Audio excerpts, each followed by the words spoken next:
வணக்கம் நேர்களே. ஐரோப்பிய செய்திகளின் இரவு நேர செய்திகள். முதலில் தலைப்புச் செய்திகள். ஸ்கொட்லாந்தில் கடும் பனிப்பொழிவால் 100 பாடசாலைகள் மூடல். சுவிஸின் ஒன்றன் பின் ஒன்றாக மோதிய கார்கள் 8 பேர் மருத்துவமனையில். பிரான்சில் ஆபத்தில் இருந்து தப்பித்துக் கொள்ள மக்களுக்கு உயிர்காப்பு கையேடுகளை வெளியிட்ட அரசாங்கம். ஜெர்மனியில் கடுமையான பனிப்பொழிவு, மக்களுக்கு விடுக்கப்பட்டுள்ள எச்சரிக்கை. அமெரிக்கா விதித்த காலக்கெடு, கடினமான முடிவை நோக்கி நகரும் உக்ரைன்.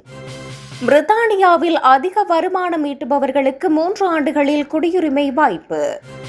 சமாதான ஒப்பந்தம் என உக்ரைனுக்கு மரண அடி தரும் ட்ரம்ப் நிர்வாகம்.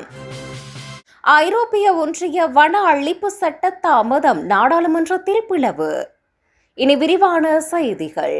ஸ்கொட்லாந்தில் கடும் பனிப்பொழிவால் 100 பாடசாலைகள் மூடல். ஐரோப்பிய நாடான ஸ்கொட்லாந்தில் கடந்த சில நாட்களாக கடும் பனிப்பொழிவு நிலவுகிறது. எனவே சாலையின் முன் செல்லும் வாகனங்கள் தெரியாத அளவுக்கு பனிமூட்டமாக மாறின. அப்போது சாலையில் நடந்து சென்ற 2 பேர் மீது கார் மோதியது. இதில் படுகாயமடைந்த அவர்கள் மீட்கப்பட்டு வைத்தியசாலையில் அனுமதிக்கப்பட்ட நிலையில் சிகிச்சை பெற்று வருகின்றனர். அதேபோல் அபஸ்டீன்ஷயர் நகர சாலையில் சென்ற மாடி பஸ் பனிக்கட்டிகளுக்கு இடையே சிக்கிக் கொண்டது. மீட்பு படையினர் அந்த பனிக்கட்டிகளை அப்புறப்படுத்திய பிறகே பேருந்து அங்கிருந்து புறப்பட்டது. இதனால் பல மணி நேரம் அந்த சாலையில் போக்குவரத்து துண்டிக்கப்பட்டது. இதனைத் தொடர்ந்து வடக்கு பிராந்தியத்தில் கடும் பனிப்பொழிவுக்கான மஞ்சள் எச்சரிக்கை விடுக்கப்பட்டது. எனவே அந்த பகுதியில் உள்ள 100க்கும் மேற்பட்ட பாடசாலைகள் மூடப்பட்டுள்ளன. சுவிஸில் ஒன்றன் பின் ஒன்றாக மோதிய கார்கள் 8 பேர் மருத்துவமனையில். லூசனில் உள்ள எபிகான் அருகே உள்ள A14 மோட்டார் பாதையில் நேற்று காலை 3 கார்கள் பின்புறமாக மோதிக்கொண்டதில் 8 பேர் மருத்துவமனைக்கு கொண்டு செல்லப்பட்டனர். வியாழக்கிழமை காலை 6:45 மணிக்கு பின்னர் லூசன் நோக்கி செல்லும் எப்கானில் உள்ள A14 மோட்டார் பாதையில் 3 கார்கள் மோதிக்கொண்டன. மொத்தம் 9 பேர் வாகனங்களில் இருந்தனர். அவர்களில் 8 பேர் ஆம்புலன்ஸ் மூலம் மருத்துவமனைக்கு கொண்டு செல்லப்பட்டனர். இதன் விளைவாக ஏற்பட்ட சொத்து சேதம் சுமார் 30,000 சுவிஸ் பிராங்குகள் ஆகும். சாலை நெரிசல் நேரத்தில் இந்த விபத்து குறிப்பிடத்தக்க போக்குவரத்து நெரிசலை ஏற்படுத்தியது. பிரான்சில் ஆபத்தில் இருந்து தப்பித்துக் கொள்ள மக்களுக்கு உயிர்காப்பு கையேடுகளை வெளியிட்ட அரசாங்கம். இயற்கை அனர்த்தங்கள் மற்றும் ஆயுத மோதல் நிலைமைகளின் போது குடிமக்கள் தங்களை தாங்களே தற்காத்துக் கொள்வதற்கான வழிமுறைகள் அடங்கிய உயிர்காப்பு கையேடு ஒன்றை பிரான்ஸ் அரசு வெளியிட்டிருக்கிறது. அரசாங்க இணையதளங்களில் நேற்று வெளியிடப்பட்ட 27 பக்கங்கள் கொண்ட இந்த கையேடு விரைவில் அச்சு வடிவத்தில் சகலருக்கும் கிடைக்கும். ஒரு தேசிய நெருக்கடி நிலைமையில் பொறுப்புணர்வோடு திறம்பட செயற்படுவதற்கான அத்தியாவசிய நடவடிக்கைகள், பிரதிபலிப்புகள் மற்றும் வழிகாட்டுதல்களை உள்ளடக்கிய இந்த கையேட்டுக்கு பிரெஞ்சு மொழியில் அனைவரதும் பொறுப்பு என்று அர்த்தம் தருகிறது.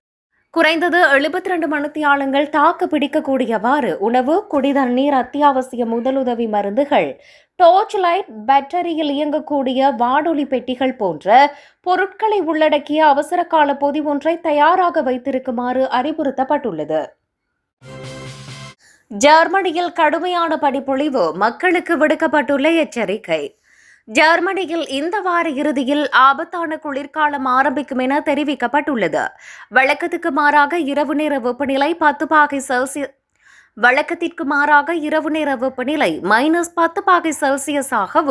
அதிக பனிப்பொழிவு காணப்படும் பகுதிகளில் 15°C இருக்கும் என எதிர்பார்க்கப்படுகிறது.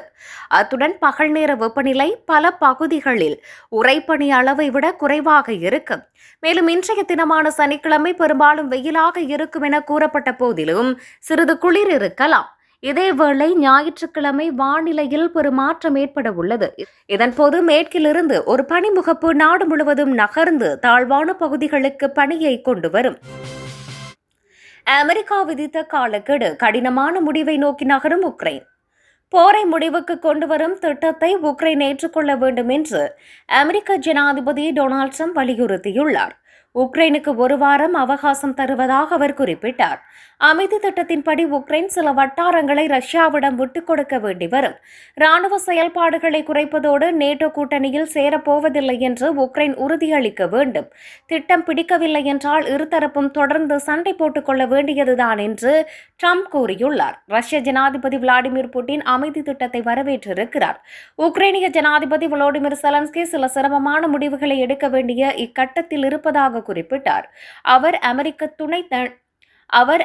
துணை ஜனாதிபதி ஜேடி வான்ஸுடன் பேசினார். உக்ரைனின் நலன்களை கைவிடாமல் அமைதி திட்டம் தொடர்பில் அமெரிக்காவுடன் ஆக்கப்பூர்வமாக பணியாற்றப் போவதாக செலன்ஸ்கி தெரிவித்தார். பிரித்தானியாவில் அதிக வருமானம் ஈட்டுபவர்களுக்கு 3 ஆண்டுகளில் குடியுரிமை வாய்ப்பு. பிரித்தானிய அரசு அதிக வருமானம் ஈட்டுபவர்கள் மற்றும் தொழில் முனைவோருக்கு 3 ஆண்டுகளில் நிரந்தர குடியுரிமை பெறும் புதிய பாதையை அறிவித்துள்ளது. இந்த புதிய விதிமுறை கடந்த 50 ஆண்டுகளில் இல்லாத மிகப்பெரிய குடிவரவு சீர்திருத்தமாக கருதப்படுகிறது. பிரித்தானிய உள்துறை அலுவலகம் வெளியிட்ட தகவல்களின்படி 1,25,000 பவுண்டுக்கு மேல் சம்பாதிக்கும் நபர்கள் 3 ஆண்டுகளுக்கு பிறகு நிரந்தரமாக குடியுரிமைக்கு விண்ணப்பிக்கலாம். இதற்கான நிபந்தனைகளில் வேலைவாய்ப்பு நிலை, குற்றவியல் பதிவில்லாமை, உயர்ந்த தரத்தில் ஆங்கிலம் பேசுதல், சலுகைகள் கோராமை ஆகியவை அடங்கும். தற்போதைய விதிகளின் கீழ் பொதுவாக 5 ஆண்டுகள் கழித்து நிரந்தர குடியுரிமை வழங்கப்படுகிறது. ஆனால் புதிய திட்டம் பொருளாதார வளர்ச்சிக்கு பங்களிக்கும் திறமையான நபர்களுக்கு விரைவான குடியுரிமை வாய்ப்பை வழங்குகிறது. சமாதான ஒப்பந்தம் என உக்ரைனுக்கு மரண அடி தரும் ட்ரம்ப் நிர்வாகம். உக்ரைன் சமாதான ஒப்பந்தம் என 28 அம்ச திட்டம் ஒன்றை ட்ரம்ப் நிர்வாகம் உருவாக்கியுள்ள நிலையில் அது உக்ரைனுக்கு அளிக்கப்படும் மரண அடியாகவே பார்க்கப்படுகிறது. உக்ரைன் போர் முடிவுக்கு வருவதுடன் G8 கூட்டமைப்பில் ரஷ்யாவை இணைத்துக் கொள்வார்கள். அண்டை நாடுகள் மீது விளாடிமிர் புட்டின் படையெடுப்பதை தவிர்ப்பார் என எதிர்பார்க்கப்படுகிறது. அமெரிக்க மற்றும் ரஷ்ய அதிகாரிகளால் ரகசியமாக வரைவு செய்யப்பட்ட சர்ச்சைக்குரிய இந்த திட்டத்தின் முழு விவரங்களும் தற்போது வெளியிடப்பட்டுள்ளன. போரில் பொருளாதார ரீதியாக கடுமையாக பாதிக்கப்பட்டுள்ள உக்ரைன் ரஷ்யாவுக்கு பெரும் சலுகைகளை வழங்க வேண்டும் எனவும் அதில் கோரியுள்ளனர். மேலும் தற்போது 9 லட்சத்திற்கு மேலுள்ள உக்ரைன் வீரர்களின் எண்ணிக்கையை 6 லட்சம் என குறைக்க வேண்டும். இனி எந்த சூழலிலும் உக்ரைன் நேட்டோ ராணுவ கூட்டணியில் உறுப்பினராவதை தடை செய்ய வேண்டும். ஆனால் உக்ரைனுக்கு பாதுகாப்பு உத்தரவாதம் வழங்கப்படும் என்பது மட்டுமே அந்த நாட்டிற்கு சாதகமாக அமைந்துள்ள ஒரே ஒரு அம்சமாகும். இருப்பினும் பிரித்தானியா தலைமையிலான கூட்டணியில் இருந்து எந்த ஒரு நேட்டோ துருப்புகளையும் உக்ரைன் பிரதேசத்தில் நிலைநிறுத்துவதை தடுக்கிறது. ஐரோப்பிய ஒன்றிய வன அழிப்பு சட்ட தாமதம், நாடாளுமன்றத்தில் பிளவு. ஐரோப்பிய ஒன்றியத்தின் முக்கியமான வன அழிப்பு தடுப்பு சட்ட தொழில்நுட்ப கோளாறுகளை காரணம் காட்டி அதன் அமலாக்கம் மீண்டும் ஒரு வருடத்திற்கு தாமதப்படுத்தப்படுவதால் நாடாளுமன்றத்தில் மையவாத கட்சிகளுக்குள் பெரும் பிளவு ஏற்பட்டுள்ளது. சட்டத்தை நீர்த்து போக செய்யும் வகையில் மைய வலதுசாரி EPP குழு சில நாடுகளுக்கு சலுகை அளிக்கும் 0 ஆபத்து பிரிவை அறிமுகப்படுத்த அழுத்தம் கொடுப்பதால் சுற்றுச்சூழல் ஆர்வலர்கள் மற்றும் பிற கட்சிகள் இதற்கு கடும் எதிர்ப்பு தெரிவிக்கின்றன. இந்த தாமதம் மற்றும் திருத்தங்களால் காஃபி, கொக்கோ, பாமாயில் போன்ற பொருட்களை இறக்குமதி செய்வதில் உள்ள கடுமையான விதிமுறைகள் பலவீனமடைந்து உலகளாவிய வன பாதுகாப்பு இலக்குகள் பாதிக்கப்படும் என எதிர்ப்பாளர்கள் எச்சரித்துள்ளனர். இந்த சர்ச்சையானது ஐரோப்பிய ஒன்றியத்தின் காலநிலை இலக்குகளை பூர்த்தி செய்வதில் அரசியல் ரீதியாக உள்ள முரண்பாடுகளை வெளிச்சத்திற்கு கொண்டு வந்துள்ளது.